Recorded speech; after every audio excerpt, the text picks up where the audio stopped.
Party सरकार का पूरा कहर टूटा, उनको जेल में डालने का काम किया। उनके लिए मैं ये कहूंगा कि मुझे एक बात याद आती है, माननीय राष्ट्रीय अध्यक्ष जी कहें, मैं कह दें 2 लाइन में, कि जब राणा प्रताप के पास अकबर का पत्र आया था कि संधि कर लो, कि भाजपा में शामिल हो जाओ नहीं तो जेल काटोगे, तो राणा प्रताप ने क्या लिख के भेजा था कि या तो युद्ध में तोड़ेंगे तुम्हारा मान, और या तो चंडिका साज साजेगी, और या तो अरावली में गूंजेगी सियारों की गूंज, और या तो टाप चेतक की बाजेगी। तो मैं कहता हूं कि या तो कन्नौज में गूंजेगी अखिलेश की गूंज, नहीं तो सियारे की टाप बाजेगी। ऐसे नेता भाजपा के कहर का शिकार, लेकिन संधि ना करने वाले और ना झुकने वाले राष्ट्रीय नेता आप सांसद संजय सिंह, जिनका मैं स्वागत अभिनंदन करता हूं, तेजी से कन्नौज की धरती पर आपके बीच में आ रहे हैं। माननीय संजय सिंह।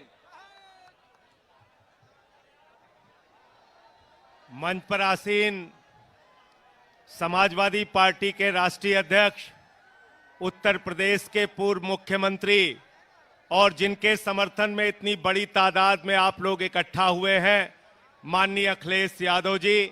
मंच पर आसीन कांग्रेस पार्टी के पूर्व अध्यक्ष, लोकसभा के सांसद, जिन्होंने 4000 किलोमीटर की भारत जोड़ो यात्रा निकालकर लोगों को जगाने का काम किया, राहुल गांधी जी, आदरणीय प्रमोद तिवारी जी, समाजवादी पार्टी के समस्त नेता, कांग्रेस पार्टी के नेतागण, आम आदमी पार्टी के नेतागण, आप सबका हृदय की गहराइयों से अभिनंदन करता हूं कि इतनी बड़ी तादाद में मौजूद होकर आपने बताने का काम किया है कि अखिलेश यादव जी कन्नौज से बहुत बड़ी जीत हासिल करने जा रहे हैं, बहुत बड़ी जीत। साथियों और दोस्तों, मैं हाथ जोड़ के आपसे विनती करने के लिए आया हूं, इसलिए आया हूं कि राहुल गांधी जी ने रामलीला के मैदान में कहा, अखिलेश यादव जी हर सभा में कह रहे हैं कि ये 2024 का चुनाव अंतिम चुनाव है। भारतीय जनता पार्टी अगर गलती से जीत गई तो ये संविधान को खत्म करेंगे, आरक्षण को खत्म करेंगे, चुनाव को खत्म करेंगे। अपने वोट को बचाने के लिए इस बार वोट कीजिए और बीजेपी की जमानत जब्त कराने का काम कीजिए। और जब मैं कह रहा हूं कि आरक्षण खत्म करेंगे, तो इस बात के आधार पर कह रहा हूं कि भागवत जी ने कहा था आरक्षण खत्म होना चाहिए। मनमोहन वैद्य आरएसएस के नेता कहते हैं आरक्षण खत्म होना चाहिए। 1989 में भारतीय जनता पार्टी ने आरक्षण का विरोध किया था जब ओबीसी का आरक्षण लागू हुआ था। ये लोग संविधान खत्म करना चाहते हैं। लल्लू सिंह कहते हैं अयोध्या के प्रत्याशी, संविधान खत्म करो। ज्योति मिर्धा कहती हैं संविधान खत्म करो। अरुण गोविल कहते हैं संविधान खत्म करो। अनंत हेगड़े कहते हैं संविधान खत्म करो। अरे जो बाबा साहब का संविधान खत्म करेगा, हम उसकी राजनीति खत्म करेंगे, यह संकल्प हमको लेना है। इतनी नफरत है भाजपा के मन में, इतनी नफरत। 5 साल तक मुख्यमंत्री रहे अखिलेश यादव जी, 5 साल तक। और जब अपना घर खाली किया तो भाजपा के लोगों ने गंगा जल से वो घर धुलने का काम किया। इतनी नफरत। अभी कुछ दिन पहले कन्नौज के अंदर अखिलेश यादव जी एक मंदिर में चले गए, उस मंदिर को गंगा जल से धुलने का काम किया। इतना अपमान करते हो आप, इतनी बेइज्जती करते हो आप, इतनी घृणा है आपके मन में पिछड़ों के प्रति, दलितों के प्रति। मैं आप लोगों से निवेदन करने के आया हूं, जो अखिलेश यादव का अपमान हुआ, अपने वोट की ताकत से उसका बदला ले लेना। तैयार हो सब लोग? तैयार हो ना? तैयार हो? मंदिर का शिलान्यास होता है, दलित समाज से आने वाले राष्ट्रपति रामनाथ कोविंद जी को नहीं बुलाते। मंदिर का उद्घाटन होता है, आदिवासी समाज की राष्ट्रपति द्रौपदी मुर्मू जी को नहीं बुलाते। अपमान करते हो आप दलितों का, पिछड़ों का, आदिवासियों का। इसीलिए अखिलेश यादव जी ने आह्वान किया है, पीडीए मिलकर इस बार भारतीय जनता पार्टी की जमानत जब्त कराने का काम करेंगे। तैयार हो ना सब लोग? मोदी जी क्या कर रहे हैं? कह रहे हैं 400 पार, 400 पार, 400 पार। हमने कहा इन चक्करों में मत पड़ना, ये मोदी जी का जुमला है। गए थे बंगाल में, बोले 200 पार, 200 पार, 200 पार, आई 73 सीट। गए झारखंड में, बोले 65 पार, 65 पार, 65 पार, आई 23 सीट। गए हरियाणा में, बोले 75 पार, 75 पार, 75 पार, आई 40 सीट। गए महाराष्ट्र में, कहने लगे 150 पार, 150 पार, 150 पार, आई 105 सीट। गए कर्नाटक में, कहने लगे 130 पार, 130 पार, 130 पार, आई 65 सीट। गए दिल्ली में, कहने लगे 45 पार, 45 पार, 45 पार, आई 8 सीट। गए मिजोरम में, कहने लगे 21 पार, 21 पार, 21 पार, आई 1 सीट। अब कह रहे हैं 400 पार, 400 पार, 400 पार। जनता करिए तड़ी पार, तड़ी पार, तड़ी पार। तड़ी पार करना है ना। राहुल गांधी जी लगातार अडानी अंबानी के खिलाफ बोल रहे थे। 10 साल में मोदी जी को अडानी अंबानी का नाम नहीं याद आया। चुनाव में अब कह रहे हैं अडानी के खिलाफ नहीं बोलते, अंबानी के खिलाफ नहीं बोलते। अरे मोदी जी, अगर आपको टेम्पू का नंबर मालूम है तो ईडी सीबीआई भेजो, अडानी अंबानी को गिरफ्तार करो, करो गिरफ्तार, उनको करो गिरफ्तार। इसलिए इस जुमले में नहीं फंसना है। अंतिम बात कह के मैं अपनी बात को खत्म करूंगा। साथियों और दोस्तों, अखिलेश यादव जी ने उत्तर प्रदेश के विकास के जो काम किए, उसके फीते आज तक काटे जा रहे हैं, उसके फीते आज तक काटे जा रहे हैं। इसलिए ये लोग स्कूल नहीं बना सकते, अस्पताल नहीं बना सकते, सड़कें नहीं बना सकते, बिजली पानी नहीं दे सकते। मोदी जी आए थे कोरोना के टाइम में, उन्होंने कहा भाइयों और बहनों, गांव-गांव में कब्रिस्तान है तो शमशान होना चाहिए कि नहीं होना चाहिए? ये शमशान बनाने वाले लोग हैं। ये आपके बच्चों को स्कूल अस्पताल नहीं दे सकते। हमारे मुखिया अरविंद केजरीवाल को जेल में डाल दिया, मनीष सिसोदिया को जेल में डाल दिया, सत्येंद्र जैन को जेल में डाल दिया, मुझे 6 महीने जेल में रखा। 6 महीने नहीं, पूरी जिंदगी जेल में रखोगे तब भी तुमसे लड़ेंगे और जीतेंगे। जय हिंद, इंकलाब जिंदाबाद, समाजवाद जिंदाबाद। भाइयों, अभी बार बार शिकायत मिल रही है कि पुलिस वाले हमारी गाड़ियों को, हमारे कार्यकर्ताओं को जीटी रोड पर, तिरवा रोड पर जगह जगह रोक रहे हैं, झंडा लगी गाड़ियों को रोक रहे हैं, आने नहीं दे रहे हैं। अभी मेरे पास शिकायतें आ रही, बहुत गलत बात है। दोस्तों, मैं बताना चाहता हूं, हमारे बीच में माननीय राहुल गांधी जी बैठे हैं कि कन्नौज ने हमेशा इतिहास लिखा है। कन्नौज माननीय लोहिया जी की धरती रही है। कन्नौज धरती पुत्र मुलायम सिंह जी की कर्म भूमि रही है। कन्नौज माननीय शीला दीक्षित की कर्म भूमि रही है। कन्नौज माननीय डिंपल यादव जी की कर्म भूमि रही है। और अब हमारे माननीय कन्नौज के कन्हैया अखिलेश यादव की कर्म भूमि है। 25 साल से मैं बताना चाहता हूं, कन्नौज की रज रज कण कण इतिहास लिखता है। दोस्तों, इसके बाद आइए मैं आपको बताना चाहता हूं, आपके जोश देखकर, कि हम वो सह हैं जो जमाने को बदल डालेंगे। अवरोध मत डालो, हम वो सह हैं जो जमाने को बदल डालेंगे। हमको इतना कमजोर मत समझ, ना समझ। हमने देखे हैं गर्दिशे दौर बाद, अब उतारू हो गए, तेरी सरकार बदल डालेंगे, तेरी सरकार बदल डालेंगे। इसके बाद मैं आमंत्रित करता हूं हमारे हर दिल अजीज नेता माननीय राष्ट्रीय अध्यक्ष श्री अखिलेश यादव जी। अखिलेश,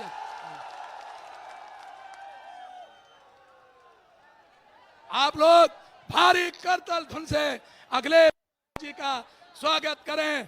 आप लोग भारी ध्वनि से।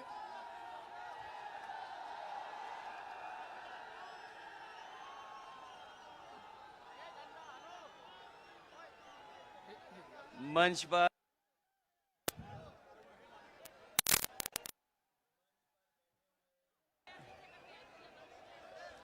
कांग्रेस पार्टी के नेता के बीच में आए राहुल गांधी जी, कांग्रेस पार्टी के प्रभारी अविनाश जी, कांग्रेस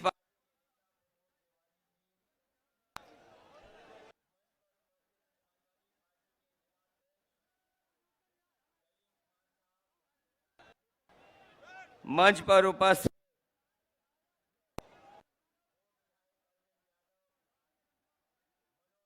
जी, रेखा वर्मा जी, अनिल पाल जी,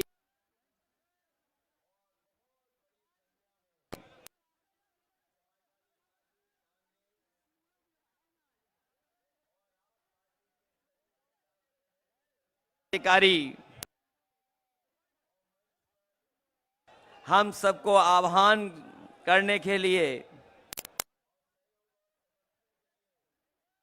दिल्ली से आए आप पार्टी के नेता, राज्यसभा में सांसद संजय सिंह जी और इस चुनावी जनसभा में उपस्थित हमारे सभी आदरणीय बुजुर्ग, माताएं, बहनें, नौजवान साथी और पत्रकार बंधुओं, मैं इस कन्नौज के आए हुए सभी साथियों का बहुत बहुत धन्यवाद और आभार प्रकट करना चाहता हूं। मैं देख रहा हूं जहां मैदान में लोग हैं और बड़ी संख्या में अभी भी लोग आ रहे हैं। जो हमारा बाईं तरफ मंच है और सड़क के किनारे जितने भी बड़े बड़े पेड़ दिखाई दे रहे हैं, उसके नीचे बड़ी संख्या में लोग हैं। मंच के पीछे भी दिखाई दे रहे हैं। ये कन्नौज के हमारे अपने लोग इस बार न केवल जिताने जा रहे हैं, बल्कि रिकॉर्ड मतों से, ऐतिहासिक वोट देकर से देश की बड़ी जीतों में शामिल होने जा रहे हैं। मुझे अपना पहला चुनाव याद आ रहा है। जो हमारे पुराने साथी होंगे वो जानते होंगे कि इसी मैदान में मैं पहली बार आया था और उस मंच पर नेताजी से लेकर के पार्टी के सभी वरिष्ठ नेता थे। और जब मुझसे अपील करने के लिए कहा गया था, मुझे आज भी याद है कि केवल मैंने नाम लिए थे और केवल आप लोगों से सहयोग मांगा था। उसके अलावा मैं कुछ नहीं बोला था। उसके बावजूद भी कन्नौज की उस जनता ने मुझे, जो पहला चुनाव था, अच्छे वोट से जिता करके भेज दिया। उस समय जो बातें कही गई थी, नेताजी ने कहा था, याद होगा, कि मैं इसे आपको अपने बीच में भेज रहा हूं, इसे नेता बना देना। हमारी पार्टी के दूसरे नेता ने कहा था कि इसको सुल्तान बना देना। किसी ने कहा था कि ये आपके साथ कंधे से कंधा मिलाकर के अपनी पूरी राजनीतिक जीवन में आपके साथ खड़ा दिखाई देगा। और उसका परिणाम है कि पहले चुनाव से जब भी मुझे चुनाव लड़ना पड़ा होगा, मैं चुनाव लड़ा नहीं लड़ा, लेकिन अपने कन्नौज के लोगों को कभी मैंने छोड़ा नहीं। एक कन्नौज का एक लंबा समाजवादी इतिहास है जो डॉक्टर राम मनोहर लोहिया जी से शुरू होता है, नेताजी से लेकर के, और जब भी समाजवादी पार्टी ने जिसको आपके बीच में लड़ाया होगा, आपने ऐतिहासिक वोटों से जिताने का काम किया। और जब मैं जीता हूं तो इस कन्नौज को विकास की ऊंचाइयों तक ले जाने का काम किया है। इसी कन्नौज में जितने भी बड़े बड़े काम आज दिखाई दे रहे हैं, सबके सब समाजवादियों के किए हुए हैं। अगर कोई हाईवे पे चलता होगा तो वो जानता होगा कि समाजवादियों का हाईवे है।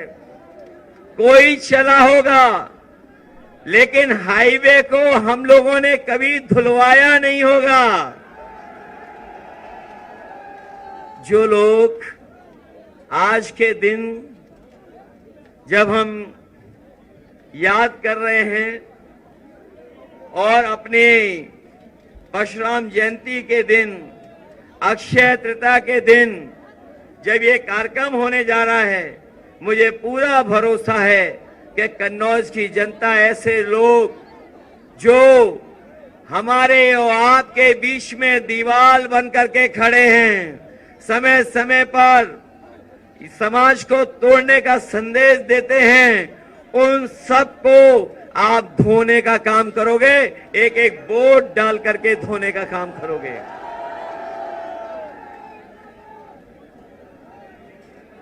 वैसे तो चोरी में झगड़ा तभी होता है जब बंटवारा ठीक से नहीं होता है। चोरों में झगड़ा तभी होता है जब चोरी की चीज का बंटवारा ठीक ना हो। और हमें तो वो दिन भी याद आ रहे हैं जो लोग कहते थे बादलों की वजह से रडार से दिखाई नहीं देता है और नाले की पाइप से गैस निकाल करके चाय बनाई जा सकती है। आज वही लोग और उनके सहयोगी लोग कह रहे हैं कि जो वैक्सीन निकाल ली है, जो वैक्सीन लगवाई है, जिनके पास ऐसा ज्ञान है तो उन पे ये भी तो ज्ञान होगा कि वैक्सीन जो लग गई है वो वैक्सीन कैसे निकाली जाएगी। मैं बहुत लंबी बातें नहीं कहना चाहता हूं। हमारा किसान, नौजवान और इस देश की जनता बदलाव चाहती है। बीजेपी के लोगों ने पिछले 10 साल में और लखनऊ की सरकार ने 7 साल में जनता को झूठी बातें और वादे झूठे देकर के गुमराह करने का काम किया है। हम सब मिलकर के इंडिया गठबंधन और समाजवादी पार्टी मिलकर के इनको सबक सिखाने जा रही है। ये लोग जो हमारे आपके पीछे और संविधान के पीछे पड़े हैं, जो अपने आप को कहते थे कि डबल इंजन की सरकार है, ये बड़ी बड़ी होर्डिंगें आप इनकी देखो, जो बड़ी बड़ी होर्डिंग लगाए हैं, जो अपने आप को डबल इंजन की सरकार कहते थे, उनका एक इंजन गायब है और जिस इंजन के लिए वोट मांगने आ रहे हैं वो खटारा इंजन तो कहीं होर्डिंग पे दिखाई नहीं दे रहा है। मैं आप सबका धन्यवाद देता हूं। मैं राहुल गांधी जी का धन्यवाद देता हूं कि जिन्होंने यहां आकर के और अपील हम लोगों के लिए करने आए हैं, हमारा आपका मनोबल बढ़ाने आए हैं।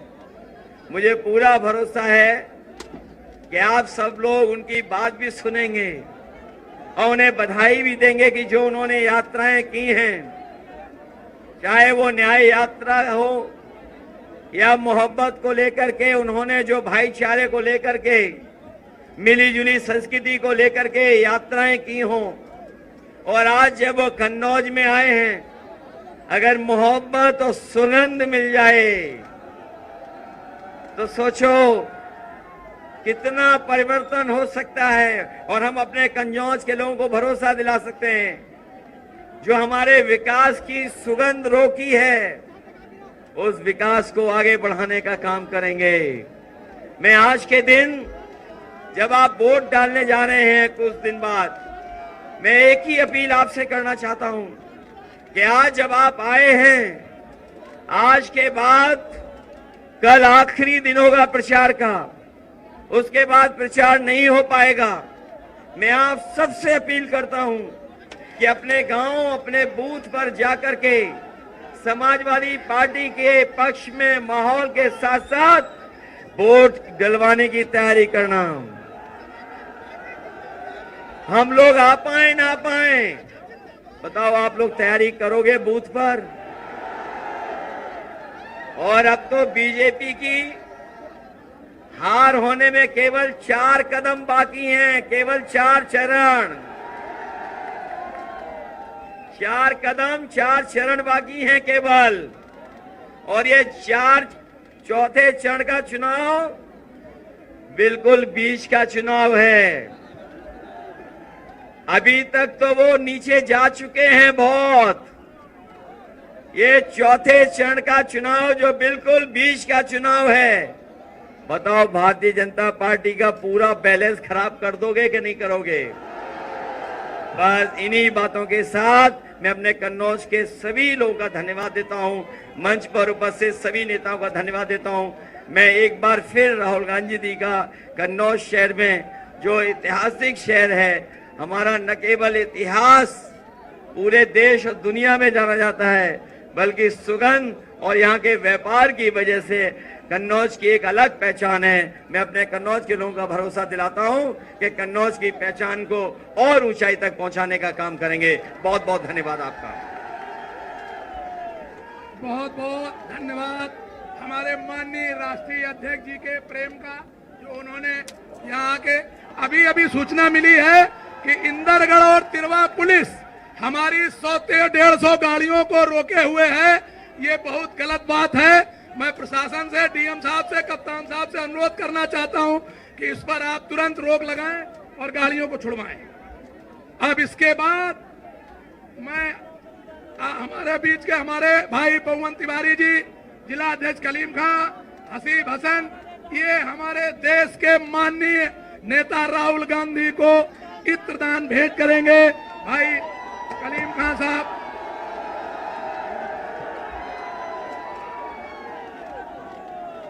अब मैं अपने देश पर अपने परिवार को न्यौछावर करने वाले देश के वरिष्ठ भोले भाले नेता माननीय राहुल गांधी जी का आह्वान करूंगा कि वो आए और इस इत्र और इतिहास की धरती पर कन्नौज की जनता को अपना उद्बोधन देने का कष्ट करें। माननीय राहुल गांधी जी, आप लोग भारी करतल ध्वनि से राहुल गांधी जी का स्वागत करें।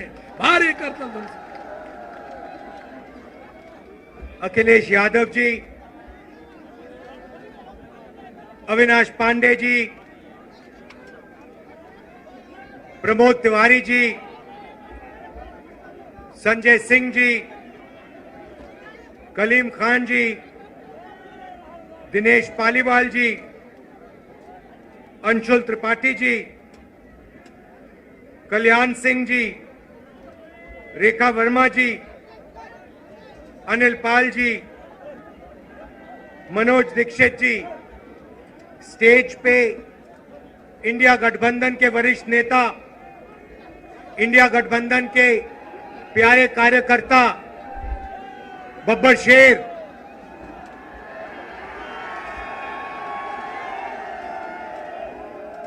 जो अब एक साथ टीम में जाके शिकार कर रहे हैं। प्रेस के हमारे मित्रों, कहना पड़ता है मगर ये हमारे मित्र नहीं है, ये मोदी जी के मित्र हैं। 24 घंटा उनका काम करते रहते हैं। इन बेचारों की गलती नहीं है। इनको सैलरी की जरूरत है तो जो इनसे कहा जाता है ये करते हैं। मालिक इनके अदानी है, रिमोट कंट्रोल किसी और के हाथ में। अच्छा, अभी आपने कहा कि आपकी 250 गाड़ियों को रोका गया है। मैं आपको बताना चाहता हूं, 250 रोको, 400 रोको, 1000 रोको, कोई फर्क नहीं पड़ने वाला है। जितनी रोकनी है रोको। यहां पे इंडिया गठबंधन की जीत होगी, अखिलेश यादव की जीत होगी। और उत्तर प्रदेश में आप देखना, मैं आपको लिख के दे रहा हूं, उत्तर प्रदेश में इंडिया गठबंधन का तूफान आ रहा है। आप लिख के ले लो। यहां पे बीजेपी की सबसे बड़ी, देश में सबसे बड़ी हार उत्तर प्रदेश में होने जा रही है। लिख के ले लो। क्यों? क्योंकि देश को उत्तर प्रदेश रास्ता दिखाता है और उत्तर प्रदेश ने मन बना लिया है कि उत्तर प्रदेश में बदलाव होना है और हिंदुस्तान में बदलाव होना है। इसीलिए डिसीजन भाइयों और बहनों ले लिया गया है, जनता ने मन बना लिया है। आपने देखा होगा 10 साल नरेंद्र मोदी जी ने अदानी और अंबानी का नाम नहीं लिया। 10 साल हजारों स्पीचें दी, अदानी अंबानी का नाम तक नहीं लिया। मगर अब भैया देखिए, जब कोई डर जाता है तो उन्हीं लोगों का नाम लेता है जो सोचता है बचा पाए। इसीलिए नरेंद्र मोदी जी ने अपने 2 मित्रों का नाम ले लिया कि भैया मुझे आके बचाओ, इंडिया गठबंधन ने मुझे घेर लिया है, मैं हार रहा हूं, मुझे बचाओ, अदानी अंबानी जी मुझे बचाओ। इसीलिए नरेंद्र मोदी जी ने नाम लिया। अच्छा, उनको यह भी मालूम है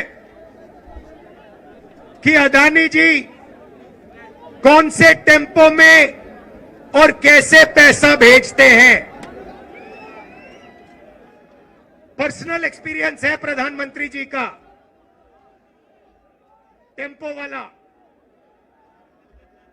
तो भाइयों और बहनों, अब बीजेपी, नरेंद्र मोदी, अमित शाह आपके ध्यान को इधर उधर ले जाने की कोशिश करेंगे। अगले 10-15 दिन में आप देखना, ये आपके ध्यान को भटकाने की कोशिश करेंगे, कभी इधर कभी उधर कभी इधर। आपको भटकना नहीं है।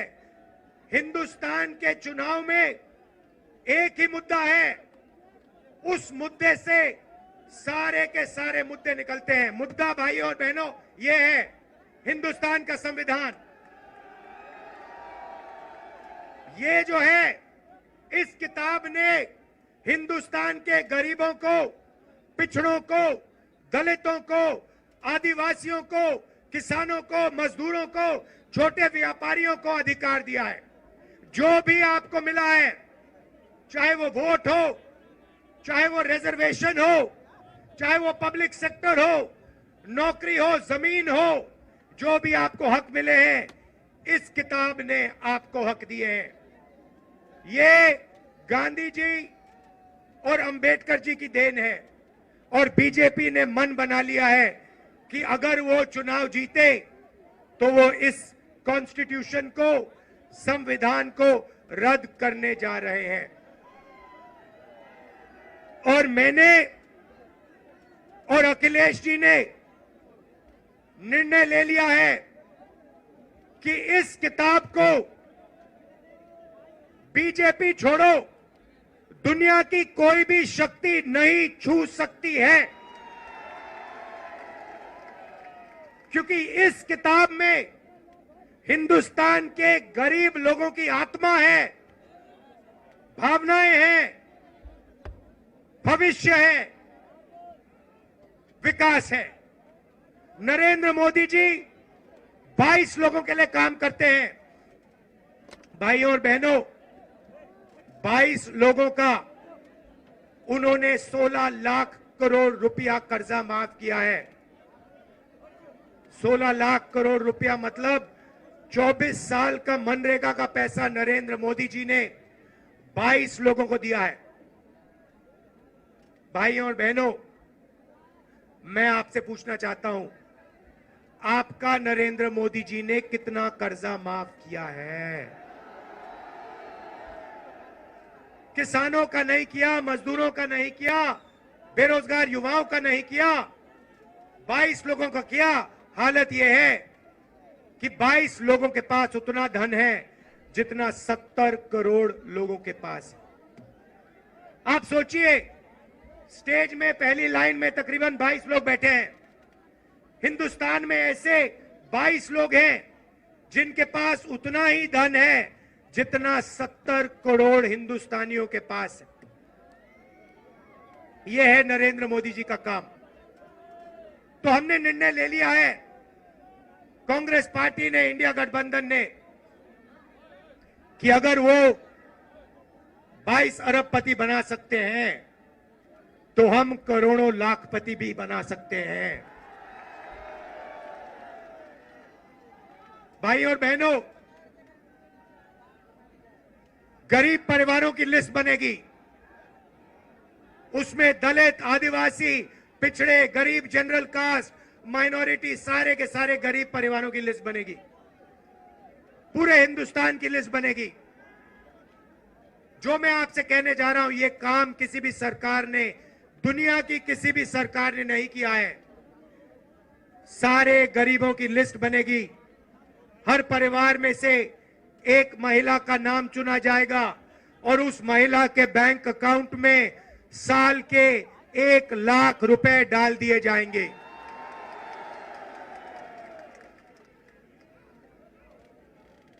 महीने के 8,500 रुपए हर महीना 1 तारीख को खटाखट खटाखट खटाखट खटाखट खटाखट करोड़ों परिवारों के बैंक अकाउंट में।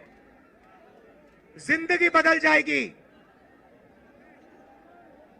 जैसे नरेंद्र मोदी जी ने 22 लोगों को मदद की, वैसे ही हम करोड़ों लोगों को लाखपति बनाने जा रहे हैं।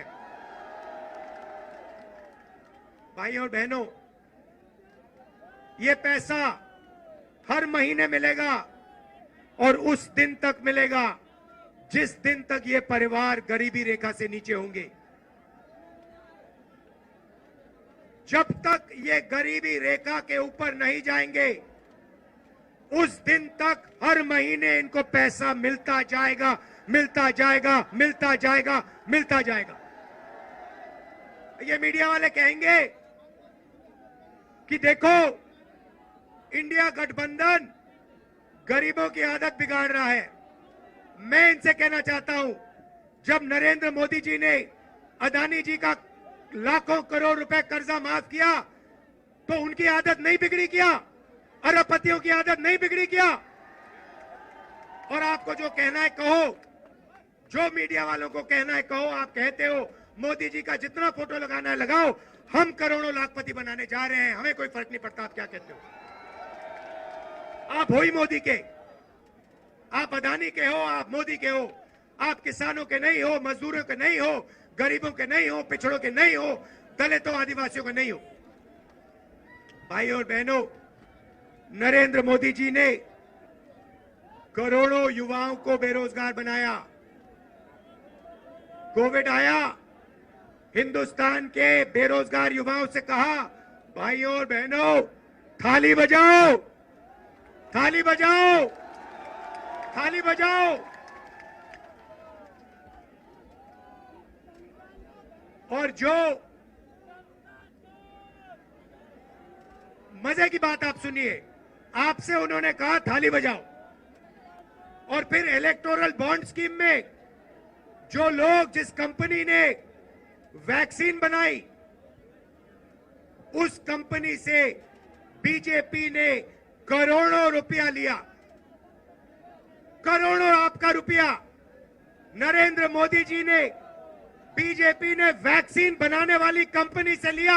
आप मर रहे थे, आपके पास ऑक्सीजन नहीं था, वेंटिलेटर नहीं था, और आपसे वो कह रहे थे थाली बजाओ, और कंपनी वो कह रहे थे हमें पैसा दो। ये नरेंद्र मोदी की सच्चाई है। इलेक्टोरल बॉन्ड्स में साफ लिखा है। भाइयों और बहनों, बेरोजगार युवाओं के लिए पहली नौकरी पक्की स्कीम है। मतलब समझा देता हूं, हिंदुस्तान के बेरोजगार युवाओं को पब्लिक सेक्टर में, प्राइवेट सेक्टर में, सरकारी अस्पतालों में, सरकारी कॉलेजेस, यूनिवर्सिटीज में, सरकारी ऑफिसेज में 1 साल की अप्रेंटिसशिप मिलेगी, ट्रेनिंग मिलेगी, और बैंक अकाउंट में महीने के 8,500 रुपए, साल के 1 लाख रुपए करोड़ों युवाओं के बैंक अकाउंट में जाएंगे। हम रुकने वाले नहीं हैं। किसानों से कहना चाहता हूं, उन्होंने अरबपतियों का कर्जा माफ किया, हम आपका कर्जा माफ करने जा रहे हैं। और मजदूरों से कहना चाहता हूं, आज आपको 250 रुपए मिलता है मनरेगा में, आपको 400 रुपए मिलेगा इंडिया गठबंधन की सरकार आने के एकदम बाद। आशा और आंगनवाड़ी महिलाओं से कहना चाहता हूं, आपकी आमदनी हम दुगनी करने जा रहे हैं। भाइयों और बहनों, मन बना लिया है, जितना पैसा इन्होंने अदानी अंबानी को दिया, उतना पैसा इंडिया गठबंधन की सरकार हिंदुस्तान के गरीब लोगों को, किसानों को, मजदूरों को, बेरोजगार युवाओं को देने जा रही है। कर लो जो करना है आपको, आप जो करोगे करो, हम जो करने वाले हैं हम करेंगे। भाइयों और बहनों, एक बात याद रखो, चुनाव में 10-15 दिन बचे हैं, मगर एक बात गारंटी करके लिख लो, हमने जो काम करना था, अखिलेश जी ने, इंडिया गठबंधन ने, हम सब ने मिलकर पिछले 2 साल से हम काम कर रहे हैं। भारत जोड़ो यात्रा, नफरत के बाजार में मोहब्बत की दुकान, न्याय यात्रा, इंडिया गठबंधन की मीटिंग, हमने जो काम करना था भाइयों और बहनों, हमने कर दिया है। आप गारंटी लिख के ले लो, नरेंद्र मोदी हिंदुस्तान का प्रधानमंत्री नहीं बनेगा। बात खत्म हो गई है, मीडिया वाले नहीं बताएंगे, मगर याद रखो, कोरोना के बारे में मैंने कहा था, याद रखो, नरेंद्र मोदी हिंदुस्तान का प्रधानमंत्री नहीं बनने वाला है। यहां पे मेरे भाई अखिलेश यादव को भारी बहुमत से जिताना है, सबसे ज्यादा वोटों से जिताना है। इंडिया गठबंधन के सारे कार्यकर्ताओं मिलकर एक हो जाओ। कांग्रेस पार्टी के कार्यकर्ता, समाजवादी के बाकोई, देखो इतना जोश है, आपने छत को भी रोक दिया।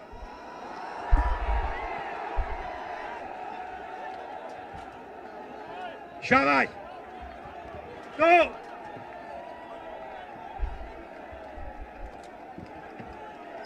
नीचे से इतनी शक्ति है कि छत भी रोक दी आपने।